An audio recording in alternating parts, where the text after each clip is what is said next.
Ahir regiment हक हमारा, Ahir regiment हक हमारा।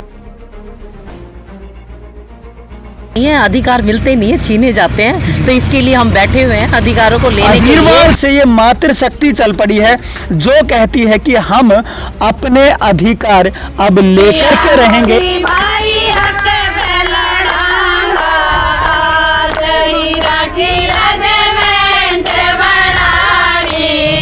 हमें हक चाहिए हमारा, क्योंकि आज़ादी के पहले भी आज़ादी के बाद में भी हमारे वीरों ने ही अहीर रेजिमेंट एक मांग है, क्योंकि हम चाहते हैं कि हमें भी एक जगह मिले पूरे देश स्तर पर। अहीर रेजिमेंट को भी लोग 23 मार्च को खेड़की दोला में बहुत ज़्यादा जनसंख्या में यहाँ से हम मार्च करेंगे।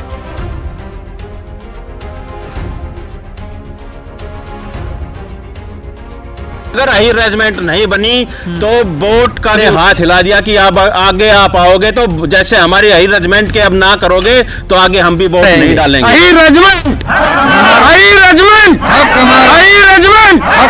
नमस्कार, आप देख रहे हैं स्टेट न्यूज हरियाणा और मैं हूं अमित अमन यदुवंशी। आज हम पुंसिका गांव में पहुंचे हैं जो कि रेवाड़ी जिले का ही एक गांव है और विधानसभा लगती है बावल। यहां पे हम मौजूद हैं तो यहां पिछले 7 दिनों से ये लोग यहाँ धरने के ऊपर बैठे हुए हैं और ये धरना किस चीज का है वो मैं आपको बताऊं। पिछली 4 फरवरी से आप देख पा रहे होंगे कि खेड़की दोला टोल पर वहां पे लोग बैठे हुए हैं और उनका एक ही मकसद है, वो मकसद है अहीर रेजिमेंट को बनवाना।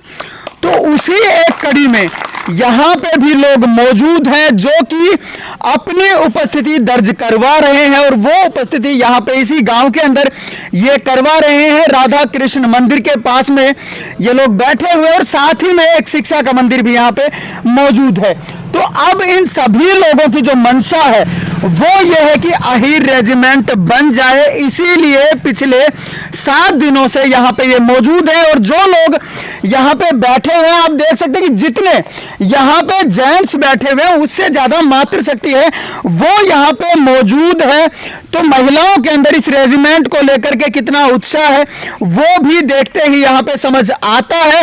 और आगे यही आंदोलन खेड़की दोला पर भी जाने वाला है और वहां से आप देखेंगे कितनी ही संख्या में वहां पे लोग पहुंचेंगे, क्योंकि पीछे भी हम देख चुके हैं और ये आंदोलन अब किसान आंदोलन की तरह ही एक बड़ा रूप लेने वाला है। क्योंकि साफ तौर पे कई बार हम इन लोगों से मिल चुके हैं जो कि खेड़की दोला पर बैठे हुए हैं।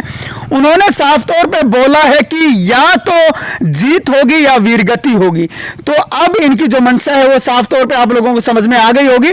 तो यहाँ जितने भी लोग मौजूद हैं उनमें से कुछ लोगों से हम बात करने की कोशिश करेंगे, मातृशक्ति है उनसे भी हम बात करने की कोशिश करेंगे और इनकी खुद की जो बातें हैं वो जानने की कोशिश करेंगे। और इन्हीं लोगों के बीच में वार्ड नंबर 14 से नीतू चौधरी जी जो कि यहाँ की पार्षद हैं वो भी मौजूद हैं, उनसे भी हम बात करने की कोशिश करेंगे। सबसे पहले हम मंजीत जी से ही बात कर लेते हैं जो कि काफी दिनों से यहाँ पे धरने पे मौजूद है। सर, आप एक बार थोड़ा सा आगे आ जाएं ताकि हम लोग आप लोगों से बात कर पाएं। सर, आप यहाँ पे पिछले 7 दिनों से बैठे हुए हैं, तो क्या चाहते हैं? हम अहीर रेजिमेंट का गठन चाहते हैं। सरकार से हम बार बार ये मांग करते हैं कि अहीरों का कंधे पर नाम होना चाहिए। जितना अहीरों ने आज़ादी से पहले और आज़ादी के बाद बलिदान दिया है वो बलिदान को देखते हुए हमारी रेजिमेंट का गठन होना चाहिए, हमारे कंधे पे अहीर नाम आना चाहिए। हम यही सरकार से मांग करते हैं और जब तक हमारा ये धरना खेड़की दोला में चलता रहेगा। पुंसिका में 7 दिन का धरना था, 22 तारीख से आज 28 तारीख को 7 दिन पूरे हो रहे हैं। खेड़की दोला के ही समर्थन में ये हमने धरना रखा था और खेड़की दोला में अब 23 मार्च को जो बहुत बड़ा जनसमूह इकट्ठा हो रहा है तो वहाँ यही एक ऐलान होगा, या तो अहीर रेजिमेंट हमें दे दी जाए वरना आर पार का संघर्ष होगा। तो अब आर पार की जो लड़ाई है, जो संघर्ष है वो होने जा रहा है। तो यहाँ से आपके गांव से क्या ये सभी लोग जो मातृशक्ति है, या मैं अगर यहाँ बुजुर्ग भी हैं, युवा भी हैं, उनको मैं देख पा रहा हूँ यहाँ पे, तो वो सभी लोग क्या अब समर्थन देने के लिए वहाँ खेड़की दौला पहुँचने वाले? हाँ बिल्कुल, यहाँ बैठे हैं, इससे भी कहीं अधिक जी। 23 मार्च को खेड़की दौला में बहुत ज़्यादा जनसंख्या में यहाँ से हम मार्च करेंगे ढोल गाजे बाजे के साथ, और खेड़की दौला तक ये कारवां बहुत लंबा हो जाएगा। अच्छा, आसपास के अगर गाँव की बात करूँ मैं, तो उनसे भी आपको समर्थन देने के लिए यहाँ पे लोग आ रहे हैं? हाँ बिल्कुल, हम हमारे इस धरने के ऊपर आसपास के गांव से तो आ ही रहे हैं। जी जी।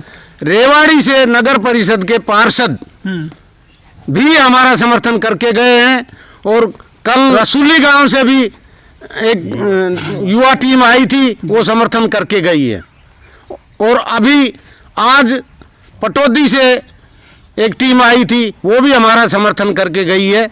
और आप देख ही रहे हो कि यहाँ कितना लोगों के अंदर अही रेजिमेंट ना बनाने का रोष है, और अब ये बहुत जोर शोर से ये चल रहा है कि अही रेजिमेंट हम लेके रहेंगे। अही रेजिमेंट, अही रेजिमेंट, अही रेजिमेंट। अच्छा, एक बात और मैं आपसे जानना चाहता हूँ कि आसपास के जितने भी गांव हैं, क्या आप लोगों ने भी कोई ऐसी जो टीम है या कमेटी अपनी गठित कर रखी कि उन गांवों के अंदर आप लोग जाएं और उनको अपने साथ जोड़ें, या खेड़की दौला के लिए जोड़ रहे हो? हाँ, हमारे गांव की जो कमेटी बनी हुई है, इन्होंने अपने अड़ोस पड़ोस के गांव में एक बार नहीं कई बार जा के जन जागरण किया है, और उन लोगों को जोड़ा है, और उन्होंने आश्वासन दिया है कि हम 23 मार्च को हम भी आप लोगों के तरह ही अपने गांव से ज़्यादा नफरी लेके खेड़की दौला पहुंचे। अच्छा, आप लोगों ने तो शुरू भी कर दिया और 7 दिन का आज के दिन समाप्त भी कर रहे हैं, तो अब जो जितने भी गांव हैं आसपास के, क्योंकि ये पूरा का पूरा जो क्षेत्र है, अगर मैं गुड़गांवा से लेकर के चलूँ और महेंद्रगढ़ तक, तो पूरी अहिरवाल बेल्ट है, तो आप उन लोगों को क्या कहेंगे? क्या आपकी तरह वो भी अपने गाँव में या जिस भी स्तर पर जाना चाहें? हाँ बिल्कुल, कल महेंद्रगढ़ में एक जन जागरण अभियान था, तो वहाँ कम से कम 10-12 हज़ार आदमी इकट्ठे हुए थे यादव धर्मशाला में महेंद्रगढ़ में, और 26 तारीख को बहरोड के अंदर था, वहाँ भी जन जागरण इतना तगड़ा हुआ है कि वो सब खेड़की दौला जाने के लिए उत्साहित है, और अही रेजिमेंट अपना हक लेने के लिए बिल्कुल आवाज़ बुलंद कर रहे हैं। और भी लोग मौजूद हैं हमारे साथ में, उनसे भी चलिए हम बात कर लेते हैं। सर योगेंद्र जी, क्या कहेंगे इस पूरे जो प्रकरण है, क्योंकि आप लोगों ने 7 दिन तक यहाँ पे किया, और आगे आने वाले समय में हम देख पा रहे हैं कि जो कि हम बात कर रहे हैं अभी लगातार, तो पता चल रहा है कि वहाँ भी खेड़की दौला में भी होने वाला है। हाँ जी अमन जी, मैं आपके चैनल के माध्यम से सबको ये बताना चाहता हूँ कि जो खेड़की दौला में जो 4 फरवरी का जो धरना प्रदर्शन जो अहीरों ने शुरू किया है अही रेजिमेंट के ऊपर, उसी कड़ी को रखते हुए हमारे ये गांव की जो महिलाएं हैं, इन्होंने हमारे इस गांव के ये धरने का सुझाव दिया था, तो मैं हमारे गांव की महिलाओं का तहे दिल से धन्यवाद देता हूं जो उन्होंने ये सुझाव हमारे सामने रखा और इस धरने की शुरुआत की। और वहाँ खेड़की दौला के लिए तो देखो, हमने यहाँ से करीब 2 साल में हमने इस एरिया में बहुत जन जागरण किया हुआ है, और ये सभी के सिर पे जो ये पीली टोपी देख रहे हो, ये गांव पुंसिका की देन है, जो आज वहाँ पर अपना पीला परतम जो खेड़की दौला में लहरा रही है। अच्छा, अभी जो और लोग हैं उनसे, या आपके आसपास के जो गांव, उनसे क्या उम्मीद? उनसे बहुत उम्मीद है, क्योंकि यहाँ से गांव राजिया के से हम गांव राजिया की से, गांव गोलिया का से, और गांव धीरिया का, और गांव हरजीपुर, टीट, भांडोर की ढाणी और धामलावास से हम 13 फरवरी को एक बहुत बड़ी बस भर के और उनको साथ लेके वहाँ पे गए थे, और वहाँ 23 मार्च के लिए उनको आश्वासन दे के आए हैं। और हमारे साथ जितने भी गांव के लोग गए थे, उन्होंने वहाँ आश्वासन दिया है कि हम 23 मार्च को ज़्यादा से ज़्यादा संख्या में वहाँ आएंगे और अपनी उपस्थिति दर्ज कराएंगे। और हमारी माताओं ने, मातृशक्ति ने भी आश्वासन दिया है, आपने देखा भी होगा सोशल मीडिया पे चल रहा है कि एक नहीं गांव पुंसिका से 5 बसें भरकर जाएंगी जी। अच्छा, अभी जो पार्षद हैं वो भी यहीं पे बैठी हुई हैं, तो क्या इनके अलावा और भी जो आसपास के नेता हैं वो भी आकर के आप लोगों से कुछ सुझाव मांग रहे हो या आपका समर्थन दे रहे हो? हाँ जी, अभी करीब परसों जैसे कि हमारे रेवाड़ी नगर पार्षदों की एक 6 सदस्यीय टीम यहाँ आई थी और उन्होंने हमारे इस धरने का समर्थन किया था और उन्होंने जाके रेवाड़ी में भी एक अपनी स्टेटमेंट दी थी इस धरने के प्रति और अहीर रेजिमेंट के गठन के प्रति। और नीतू चौधरी जी ये पहले भी हमारे साथ अहीर रेजिमेंट की मुहिम में जो हमने 28 अगस्त 2021 को हाजी पीर दिवस और शहीदी दिवस जो मनाया था, इन्होंने अपनी उपस्थिति दर्ज कराई थी और ये हमारे साथ तन मन धन से साथ जुड़ी हुई है। अच्छा, जो नेता हैं यहाँ के, क्योंकि काफ़ी नेता हैं आपके एरिया में, तो यहाँ से और जो नेता जो अभी तक समर्थन में नहीं आए हैं, तो उनको क्या कहना चाहते हैं? हम उनको, वैसे तो महिलाओं ने अपने लोकगीत के द्वारा उनको कह दिया है कि अगर अहीर रेजिमेंट नहीं बनी तो वोट का भी उन्होंने हाथ हिला दिया कि आप आगे आप आओगे तो जैसे हमारी अहीर रेजिमेंट के अब ना करोगे तो आगे हम भी वोट नहीं डालेंगे जी। ये महिलाओं ने ही दिया है, तो पुरुषों की तो बात ही छोड़ो। और ये नारा भी जल्द, अगर 23 मार्च तक वहाँ खेड़ की दोला में अगर किसी हमारे यहाँ से विधायक, MP, MLA जो भी प्रतिनिधि हैं, उन्होंने अगर हमारा समर्थन नहीं दिया तो वहाँ से एक बहुत बड़ा नारा गूंजेगा, जो कौम का नहीं वो किसी काम का नहीं। तो जो कौम का नहीं वो किसी काम का नहीं। चलिए, जो हमारे साथ में पार्षद मौजूद हैं उनसे हम बात कर लेते हैं। मैम, आप यहाँ पे धरने पर पहुँची हैं, तो क्या कहेंगे इनको जो यहाँ पे लोग बैठे हुए हैं कितने दिनों से, और ये कोई आज की मांग नहीं है, बहुत पुरानी जो मांग है वो है? सबसे पहले तो मैं सभी जो शहीद हुए हैं उनको नमन करती हूँ इस के माध्यम से। और मैं आपको एक ये बात कहूँगी कि जब मातृशक्ति का आशीर्वाद मिल जाता है तो कोई काम रुकता नहीं है। और बहुत ही शांतिपूर्ण तरीके से पुंसिका गांव में धरना चल रहा है और महिलाएं हर क्षेत्र में हर चीज़ में आगे निकल चुकी हैं और ये उन्हीं की ताकत है कि आज इस क्षेत्र में हम लोग यहाँ बैठे हुए हैं। ये महिलाओं ने ही कहा था कि हम खेड़ की दोला तक नहीं, हम पहले अपने गांव से शुरुआत करेंगे ताकि पास के गांवों में भी इसकी लहर जाए और ताकि वो भी अपना एक झुंड बना के इसको पूरी तरह से एक आक्रोश के रूप में ले लें। बाकी मेरा ये भी है सरकार की तरफ से भी कि हमारी मांगें चल रही हैं, पार्लियामेंट में भी उठ गई है अब तो इसकी, और हर जगह से हर नेता ने भी उठा रखी है। तो हमारी यही सरकार से भी है कि जल्द ही सरकार इसको पूरा करेंगी। आप एक पार्षद हैं, अगर हम रेवाड़ी की बात करें 18 पार्षद यहाँ पे हैं, अगर महेंद्रगढ़ की बात करें 20 पार्षद वहाँ पे हैं और गुड़गांव में भी इतने ही पार्षद हैं, तो इन तीनों जगहों की अगर बात करें, क्योंकि पार्षद तो कोई एक दो ही निकल के सामने आ रहे हैं, तो अब इलेक्शन भी मुहाने पर खड़े हुए हैं, कभी भी इलेक्शन का जो डिक्लेरेशन है वो हो सकता है और कभी भी हो सकता है, तो उन सबको क्या कहेंगे? मैं तो यही कहूँगी कि पहले हमारे क्षेत्र की समस्या अगर हम दूर नहीं कर सकते तो हम बाहर की क्या कर पाएंगे। तो सबसे पहले हमारा गांव और क्षेत्र जिसकी भी उनकी आवाज़ है उन सब के साथ आएँ और कंधे से कंधा मिला के उनके साथ करें। और हम सरकार को भी साथ लेके चलते हैं, ऐसी बात नहीं है, मगर हमारे कार्य भी होने चाहिए और सभी भाइयों को बहनों को साथ आना चाहिए इसमें। आपने अभी सरकार की बात की और सरकार से आप जुड़े हुए लोग हैं जी, तो अपनी सरकार को क्या कहें? मैं सरकार से कहूँगी सरकार ज़रूर करेंगी, और क्योंकि अब तो आवाज़ें उठ रही है हर तरह से, हर जैसे मैंने अभी बताया पार्लियामेंट में भी आवाज़ उठ रही है और सरकार भी इस पे कर रही, क्योंकि हम सब ने भी हमारे लेटर पैड के जरिए ये आवाज़ दे रखी है कि ये होना चाहिए, क्योंकि ज़रूरी है। जब हर किसी की रेजिमेंट बनी हुई है तो अहीर रेजिमेंट भी बनना चाहिए। जब इन्होंने भी हम अपनी शहादत दी है, जंगला में लगा लीजिए, हर जगह इन्होंने दिए, तो इनके कंधे पे भी एक अहीर रेजिमेंट का नाम होना चाहिए। अहीर रेजिमेंट हक हमारा। आपने अभी कहा कि 1962 में इन्होंने शहादत दी, पहले भी दी है शहादत, बाद में भी देते रहे हैं, लेकिन आज के दिन जो सरकार सेंटर में है या हमारे स्टेट में है, वो अपने आप को राष्ट्रवादी लोग कहते हैं। और जो ये कौम है, अहीर जो जाति है, ये ना सिर्फ अब, अगर हम 1857 की बात कर लें तो अंग्रेज़ों के साथ में लड़े, तो उस समय भी ये राष्ट्रवादी थे।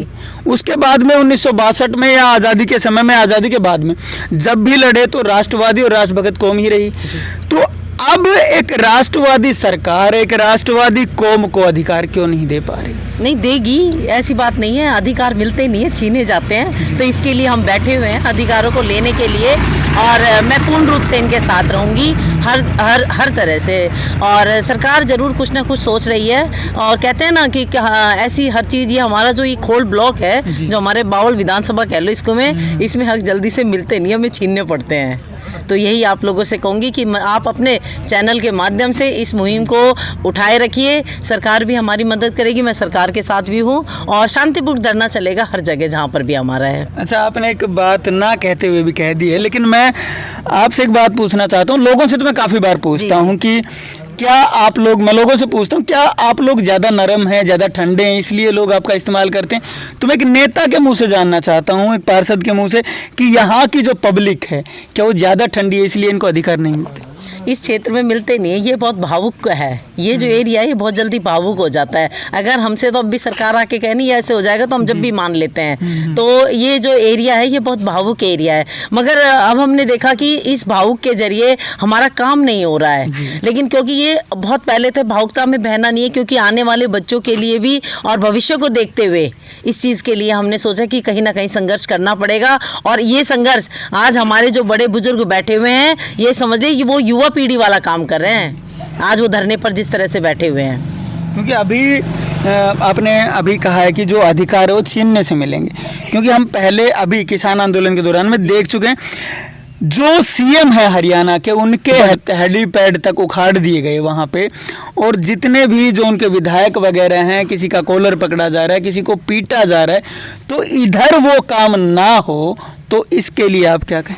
मैं सरकार में भी मेरा है और पूरा सहयोग है, पद पे भी हूँ मैं, और जनता के बीच में भी आप लोगों के साथ बैठी हुई हूँ। ऐसा नहीं है, तालमेल है, खूब अच्छा है। कहीं ना कहीं कुछ उपद्रवी होते हैं जो इस तरह की घटनाएं कर देते हैं, बाकी सरकार का भी पूरा इन लोगों के साथ समर्थन है। बस यह है कि समय लगेगा और हम उस समय का ही इंतजार कर रहे हैं कि वो कौन सा दिन होगा जिस दिन ये शुभ संकेत हमारे बीच में आएंगे और वो हमारे लिए ढोल नगाड़ों के साथ उस दिन हम सब अपनी खुशियाँ बनाएंगे। सभी नेताओं का साथ है। अच्छा, क्या ऊपर तक मांग पहुँची? नहीं पहुंच रही है। रेवाड़ी बार एसोसिएशन जो प्रधान है वो हमारे साथ मौजूद हैं। चलिए इनसे भी हम बात कर लेते हैं, क्योंकि अहिर रेजिमेंट का जो धरना यहाँ पुंसिका गांव में हो रहा है, वहीं पे ये मौजूद हैं, वहीं पे पहुँचे हैं। सर, आप बताएं, इस धरने को लेकर के आपके मन में क्या विचार चल रहे हैं और ये जो मांग है वो कहाँ तक जायज़ है और क्या होना चाहिए? देखिए, जहाँ तक अहिर रेजिमेंट की मांग की बात है तो ये बिल्कुल वैलिड मांग है और ये काफ़ी लंबे समय से चली आ रही है जी। इस क्षेत्र को वीरों की भूमि माना गया है, एक नर्सरी ऑफ सोल्जर्स के रूप में इसको जाना जाता है। तो यहाँ पर अगर इस तरह का उनको अगर ये हक नहीं मिलता है तो ये उनके साथ नाइंसाफ़ी है जी। तो मैं समझता हूँ ये हक काफ़ी समय पहले स्वीकार हो जाना चाहिए था, मिल जाना चाहिए था हमें। और मैं जितने भी संघर्ष में सम्मिलित जो भी हमारे बुजुर्ग मातृशक्ति और जो युवा साथी संघर्ष में जिस तरीके से अपने योगदान दे रहे हैं, मैं बिल्कुल अपना कुछ अंश मात्र में उसके लिए अब आके यहाँ पर उनका समर्थन दे के मैं कोशिश कर रहा हूँ कि उसमें और ताकत बढ़ाऊँ। और निश्चित तौर पर हम इस हक को पाकर रहेंगे, चाहे हमारे को इस चीज़ के लिए कहीं पर भी कानूनी लड़ाई लड़नी पड़ेगी तो उसके लिए भी हम तैयार हैं। अच्छा, क्या करना चाहिए अभी? क्योंकि मैं देख रहा हूँ जगह जगह पे धरने भी हो रहे हैं, सारी चीज़ें हो पा रही हैं, तो अब आगे क्या कदम होना चाहिए? देखिए, सरदार भगत सिंह ने एक बार कहा था कि जगाने के लिए धमाके की आवश्यकता होती है। तो वही चीज़ है कि हम अगर सरकार इस तरह से नहीं मान रही हमारी, क्योंकि हमने बहुत दिन तक निवेदन किया और अगर उस निवेदन को स्वीकार नहीं किया जा रहा तो निश्चित तौर पे हम बिल्कुल पीसफुल तरीके से अपने एगिटेशन को आगे बढ़ाएंगे और आगे कोशिश करेंगे कि इस हक को हम हासिल कर पाएँ। आप लोग अभी कानूनी लड़ाई भी लड़ रहे होंगे, जो युवा हैं वो खून से पत्र भी लिख रहे हैं, तो अब जो और युवा हैं, क्योंकि जो भीड़ है शायद सरों की जो कमी है वो वहाँ पे दिख रही होगी, साफ जायज़ है वहाँ पे दिखना भी, तो उन युवाओं को क्या कहना चाहेंगे? देखिए, एक शुरुआत है और इनिशिएटिव सबसे बड़ी चीज़ होती है और वो ऑलरेडी शुरुआत हो चुकी है। और डे बाय डे जिस तरीके से मेरे पास भी फीडबैक है और हम भी अपनी तरफ से जितनी ज़्यादा कोशिश कर रहे हैं कि भी सारे युवा साथी इसके साथ जितने ज़्यादा जुड़ सकें, वो जोड़ने का प्रयास भी कर रहे हैं और आगे भी जारी रखेंगे। और इनिशिएटिव अब इनिशिएट हो चुका है ये काम और मैं नहीं समझता कि इसको अब कोई रोक पाएगा जी। और निश्चित तौर पर हम इसको हासिल करके रहेंगे। धन्यवाद सर। तो जो मातृशक्ति है हम उनसे बात करेंगे और यहाँ इनसे हम जानने की कोशिश करेंगे। आप लोग बताएं कि अब आप लोग यहाँ पे 7 दिनों से बैठे हुए हैं और यहाँ से इधर से आवाज़ आई है, जो यहाँ पे लोग बैठे हैं उनसे आवाज़ आई कि मातृशक्ति ने ही ये जो सुझाव है वो दिया था। तो आप लोगों के सुझाव कहाँ से मतलब सूझ में आया? हमें हक चाहिए हमारा, क्योंकि आज़ादी के पहले भी आज़ादी के बाद में भी हमारे वीरों ने ही बलिदान दिया है। आप राउतुला राम जंगला वाला देख लीजिए या कारगिल वाला देख लीजिए, कहीं भी हमारे वीर पीछे नहीं। इसलिए अहिर रेजिमेंट है हमारा जी। तो अब क्या चाहिए? अब खेड़ की दोला बैठेंगे ऐसे ही या यहाँ से तो आज खड़े हो जाएंगे आप लोग? खेड़ की दोला पर ऐसे ही बैठे रहेंगे और कब तक बैठे रहेंगे? जब तक हमें हमारा हक नहीं मिलेगा अहीर रेजिमेंट हक हमारा। तो कब यहाँ से उड़ान भरी जा रही है? 23 तो आप मार्च लोग को। वहाँ पहुँचेंगे, तो वहाँ कितने दिन तक चलने वाला है? जब तक हमें हमारा हक नहीं मिलेगा जब तक। अच्छा, आप मातृशक्ति हैं और मातृशक्ति पूजनीय भी होती है और हर काम कर सकती है। आज के दिन ऐसा कोई काम नहीं जो मातृशक्ति ना कर पाए। तुम एक जो मातृशक्ति वो पूरे इलाके को क्या संदेश देगी? हम एक हो जाएं तो हमें हमारा हक मिलेगा। जी, तो एक होना होगा, ये आप कहना चाहते हैं? हाँ, होना होगा मातृशक्ति को। जब तक आप लोग एक नहीं होंगे तब तक अधिकार नहीं मिलेंगे। हाँ, नहीं मिलेगा। तो यहाँ मातृशक्ति से भी हम बात करें, बुजुर्ग माताएं वो भी हमारे साथ मौजूद है। तो आप पीछे तक की एक बार मैं अपने सहयोगी से कहूँगा कि वो आपको दिखाए पीछे तक कितनी मातृशक्ति यहाँ पे बैठी हुई है, जो मैं पहले भी बता चुका हूँ कि जितने यहाँ पे जेंट्स मौजूद नहीं है उनसे ज़्यादा यहाँ पे जो मातृशक्ति है वो यहाँ पे मौजूद है। तो अब अहीरवाल से ये मातृशक्ति चल पड़ी है जो कहती है कि हम अपने अधिकार अब लेकर के रहेंगे।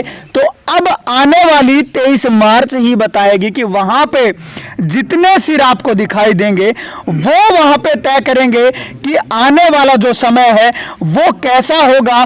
क्योंकि बार बार मैं सुन रहा हूँ यहाँ पे आने के बाद में या तो इनको अधिकार मिल जाएंगे या फिर ये अपनी जो वीर गति है वो भी देने से नहीं कतराएंगे। तो आप अब समझ सकते हैं। क्या आप लोगों में से और भी कोई बोलना चाहते हैं? गाने के माध्यम से संकेत देना चाहते हैं। मातृशक्ति गाने के माध्यम से जो संकेत है वो देना चाहते हैं। जी, आप करेंगे।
मातृशक्ति के बीच में जो युवा प्रेरणा है वो भी हमारे साथ में मौजूद है। नंदिनी, जो कि एक साहित्यिक जो इनको अवार्ड है वो भी अभी दिया गया है, जो सीएम है हरियाणा के उनके द्वारा, तो वो भी इन्हीं के बीच में मौजूद है। उनसे भी हम इस अहीर रेजिमेंट के बारे में कुछ सवालात कर लेते हैं और उसके साथ साथ अगर मैं बात करूं तो इनके विषय में भी हम लोग कुछ बातें हैं वो करेंगे। नंदिनी जी, आप सबसे पहले तो आपका स्टेट न्यूज़ हरियाणा पे स्वागत है। मैं सबसे पहले ये जानना चाहूँगा, आप यहाँ पे अहीर रेजिमेंट की टोपी लगा करके बैठी हुई हैं, तो आप ये बताएं कि ये ज़रूरी क्यों है? सर, ज़रूरी ये इसलिए है क्योंकि हर कौम की इच्छा होती है कि वो बढ़ चढ़कर आगे आए, अपना हर क्षेत्र में दमखम दिखाए। तो यदि अहीर रेजिमेंट एक मांग है, क्योंकि हम चाहते हैं कि हमें भी एक जगह मिले, पूरे देश स्तर पर अहीर रेजिमेंट को भी लोग जाने, और अहीरवाल क्षेत्र के जो वीर अहीर हैं वो हमेशा से ही आगे रहे हैं। तो ये एक जायज़ मांग है और मुझे लगता है कि ये मांग पूरी भी ज़रूर होगी। आपको अभी एक अवार्ड मिला है, साहित्यिक अवार्ड है, तो वो किस विषय पे मिला? सर, मुझे हाल ही में माननीय मुख्यमंत्री जी द्वारा स्वर्ण जयंती विवेकानंद पुरस्कार मिला है। युवक लेखक पुरस्कार है वो, और ये मुझे मेरी जो रचना है बुलबुल पंख उस पर मिला है। और सर, इसमें ये एक कहानी संग्रह है और शुरू से ही मेरी रुचि रही उसमें, और उसी के चलते मुझे ये युवा सम्मान प्राप्त हुआ। अच्छा, मुझे सुनने में आ रहा है कि ये सबसे कम उम्र में ये आपको ही मिला है? हाँ जी सर, ये सबसे कम उम्र में अवार्ड मिला है मुझे। जी, तो इसके लिए जो मैं प्रेरणा स्रोत, तो क्योंकि काफ़ी लोग पूछते हैं, लेकिन कहाँ से जो है सारी चीज़ें आपके दिमाग में, या फिर कहूँ कि जो पालन पोषण है उस तरीके से आया है सब कुछ? जी, अगर मैं अपने इस लेखन के बारे में यदि बात करूँ तो शुरू से ही मेरी साहित्यिक रुचि रही है। उसे हम पेरेंट्स का भी वो बता सकते हैं कि मेरी माताजी का जैसे रुझान है शिक्षा क्षेत्र की ओर, तो शायद इस वजह से भी एक वो मैं कह सकती हूँ। और बाकी एक गॉड गिफ्टेड भी मेरे अंदर था कि मैं कुछ चीज़ें लिखूँ और उन्हें एक अच्छी तरह सही ढांचे में उनको उकेर सकूं, और ये भगवान ने मुझे टैलेंट दिया। और बाकी समय समय पर मेरे माता पिता ने, मेरी नानी जी ने मेरा उत्साहवर्धन किया, और उसी के चलते मैं आज ये सम्मान हासिल कर पाई। आगे के अगर फ्यूचर प्लान्स की मैं बात करूं तो क्या तैयारियां हैं? हो सकता है कि 1-2 रचनाएं तो पहले से भी सोच ली होंगी आपने। जी सर, लेखन कार्य जो है मेरा वो जारी है, और ऐसे ही आगे मैं लिखती रहूँगी। और साथ ही साथ जो मैं पॉलीथीन मुक्त अभियान, भारत अभियान जो मैंने चला रखा है, मैं चाहूँगी कि मैं उसको भी आगे बढ़ाऊँ, और साथ ही साथ जो मेरी शिक्षा है वो भी आगे बढ़ती रहे। पॉलीथीन मुक्त अभियान की भी आप शायद एम्बेसडर यहाँ से आप हैं रेवाड़ी ज़िले से। जी जी। तो उसको लिए अगर हम कहें तो लोगों को क्या संदेश देंगे? सर, मैं यही संदेश दूंगी कि ये जो अभियान है ये सिर्फ एक व्यक्ति का या किसी समूह का या फिर किसी भी हम ऑर्गेनाइजेशन का नहीं है। ये अभियान सबका है। ये अभियान हमारी पृथ्वी को बचाने की ओर जो एक हमारा कदम है उसका है ये, क्योंकि पॉलीथीन आज ऐसा विषय हो चुका है कि सभी लोग इससे परेशान हैं, और पॉलीथीन जितना जल्द से जल्द हमारी पृथ्वी से जाए उतनी ही अच्छी बात है, क्योंकि पॉलीथीन हज़ारों सालों तक जो है पृथ्वी पर रहता है और उसके बहुत सारे नुकसान हैं। तो हम यही चाहेंगे कि हम ऐसे दिन क्यों देखें हम कि इसकी वजह से हमें कोई बाहरी नुकसान हो। इसलिए मैं चाहती हूँ कि पॉलीथीन हमारी धरती से, हमारे शहर से, गांव से, ज़िले से, हर जगह से मुक्त हो और हम एक साफ़ स्वच्छ वातावरण में जी सकें। अच्छा, आप एक युवा प्रतिभा हैं, तो युवाओं को आप क्या संदेश देंगी जो कि आगे आने वाले समय में जो चाहते हैं कि कुछ कर पाएँ अपनी ज़िंदगी के अंदर, लेकिन हो सकता है किसी के पास रिसोर्सेज भी ना हो, या बहुत सी ऐसी जो चीज़ें हैं दिक्कतें भी आती होंगी काफ़ी समय पर? सर, युवा के लिए तो मैं ये कहना चाहूँगी कि युवा जो है समाज का स्तंभ है। और रही बात अपॉर्चुनिटीज़ की, तो कहीं ना कहीं अपॉर्चुनिटीज़ सबको मिलती है, मैं ऐसा कहूँगी। कहीं ना कहीं, चाहे वो कोई गवर्नमेंट स्कूल में भी है तो स्कूल के ज़रिए कोई प्लेटफॉर्म हमें मिला, या फिर माता पिता के ज़रिए, या फिर समाज में किसी भी तरह का। तो बात यह है कि हम अपने टैलेंट को, अपनी रुचियों को देखें, परखें, और उसी डायरेक्शन में हम लोग आगे बढ़ते रहें। और एक दिन नहीं तो ज़रूर एक दिन ऐसा आएगा जिस दिन हमारा किया हुआ कार्य जो है उसका फल हमें मिलेगा, क्योंकि जब भी हम मेहनत करते हैं तो मैं कहूँगी भगवान हमारी मेहनत रखता नहीं है, हमें उसका परिणाम जरूर मिलता है। धन्यवाद। मैं इनकी जो माताजी हैं उनसे भी हम बात करने की कोशिश करेंगे। आपकी जो बेटी हैं वो आज के दिन एक सबसे युवा जो प्रतिभा है वो इस क्षेत्र से निकल करके सामने आई, तो ऐसा क्या अपने जो संस्कार है वो डालें, ऐसा क्या सिखाया आप? देखिए, हर माता पिता अपने बच्चों को बहुत कुछ अच्छा सिखाना चाहता है। ये बच्चे की खुद की रुचि पर भी निर्भर करता है कि वो समाज में कितना वो सीख पाता है, कितनी सूक्ष्म दृष्टि से वो समझ पाता है। तो नंदिनी में ये जो बारीक समझ है समाज को देखने की, ये बचपन से ही रही है, और इसी का परिणाम है कि वो साहित्य के क्षेत्र में अपनी प्रतिभा का लोहा मनवा रही है जी। तो मैं कहती हूँ कि नंदिनी का ये टैलेंट है, और सभी बच्चों को इस तरह से अपने जो मौलिक विचार हैं उनको लेखनी के माध्यम से प्रस्तुत करके आगे बढ़ना चाहिए। अच्छा, अगर माँ बाप की बात करें, क्योंकि नंदिनी को आप जैसे माँ बाप मिले हैं ये सौभाग्यशाली, लेकिन बहुत से जो माँ बाप हैं वही अपने बच्चे को रोक देते हैं, तो उन माँ बापों को आप क्या कहना चाहें? मैं ये कहूँगी कि हर बच्चे में ना अपनी एक प्रतिभा होती है। माँ बाप को वो प्रतिभा समझनी चाहिए। ज़रूरी नहीं है कि आज विज्ञान और तकनीकी पढ़ के ही बच्चा आगे निकल सकता है। बच्चे के अंदर अनेक तरह की प्रतिभाएं भगवान देता है, और बस माता पिता को उनको अवसर देना चाहिए कि वो जो कर रहे हैं अच्छा कर रहे हैं और उनका साथ दे। अगर ज़्यादा कुछ नहीं जानते तो साथ तो दे ही सकते हैं। बिल्कुल जी, धन्यवाद मैम। जो नंदिनी के पिता हैं वो भी हमारे बीच में वहाँ पे दूर बैठे हुए हैं, तो उनको भी हम अपने पास एक बार बुलाना चाहेंगे। क्योंकि एक पिता होता है वही सबसे बड़ा जो स्तंभ है अपने बच्चे के लिए वो होता है, क्योंकि हर चीज़ है वो देखता है और वहीं से होकर के सारी चीज़ें गुजरती हैं। तो हम इन्हीं से बात करने की कोशिश करेंगे। सर आप बताएं, नंदिनी को यहाँ तक इस जगह पर लाने के लिए मतलब कौन कौन सी कोई दिक्कतें ज़रूर आई होंगी आपको, कुछ ना कुछ समाज ने कभी कुछ बोला होगा या बहुत सी चीज़ें ऐसे भी होंगी? ऐसी कोई बात नहीं होती है कि आप ये बोल रहे हो ना कि भाई पिता होता है, उसको पिता के मार्गदर्शन पर बच्चा चलता है, लेकिन सबसे बड़ा अहम योगदान माँ का होता है जी। पिता चला जाएगा, ड्यूटी चला जाएगा, माँ ही देखती है उसको दिन भर बच्चा क्या कर रहा है क्या नहीं कर रहा है। तो मेरी बेटी आज जो भी कुछ है वो मेरी पत्नी की बदौलत है जी जी। तो और पिता हैं उनको क्या कहना चाहेंगे? मैं यही कहना चाहूँगा कि सभी जो आदमी हैं सब अपने बच्चों को सभी प्यार करते हैं, लेकिन एक सही डायरेक्शन में उनको समय समय पर समझाते रहें कि ये रास्ता गलत है, इस रास्ते पर हम जाएंगे तो हमें ये चीज़ें मिलेंगी, और सही रास्ता इस रास्ते पर अगर हम जाते हैं तो हमें ये चीज़ें मिलेंगी। उनको हमेशा समय समय पर गाइडेंस देते रहे अपने बच्चों को। सभी बच्चों में एक टैलेंट होता है और सभी बच्चे कामयाब हो सकते हैं। अच्छा, 21वीं सदी चल रही है और आज भी जगह जगह पे मैं देख रहा हूँ कि भ्रूण हत्याएं हो रही हैं। अभी भी पीछे भी एक नहर में कुछ दिन पहले की बात है, वहाँ पे एक भ्रूण पड़ा हुआ मिला था। तो अब इस समय पे, क्योंकि नंदिनी के मुंह से मैंने पहले भी सुना था, वो कह रही है कि आपने इन्हीं को बोला हो कि यही आपका बेटा और यही आपकी बेटी है। तो आज भी लोगों की जो सोच है वो बदल नहीं पा रही है, तो क्या करना चाहिए? सोच हमें सभी लोगों को अपनी ये सोच बदलनी पड़ेगी, क्योंकि आज बेटियां बेटों से किसी भी क्षेत्र में कम नहीं है। बेटियां जो कर सकती है शायद बेटे भी नहीं कर सकते इतना कुछ जी। तो हमें अपनी बेटियों को बढ़ाने के लिए उनको सम्मान देना चाहिए, हमेशा उनके साथ खड़े रहना चाहिए हमेशा। सर बहुत बहुत धन्यवाद। Thank you sir.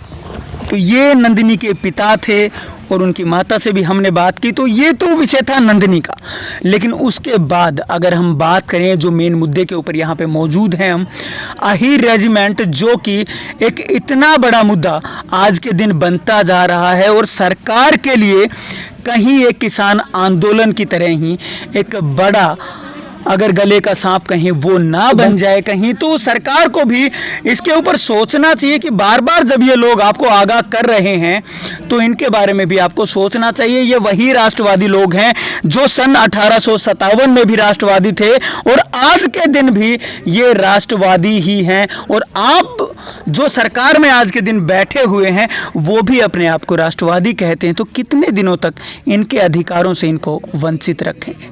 नमस्कार, धन्यवाद, जय हिंद, जय भारत।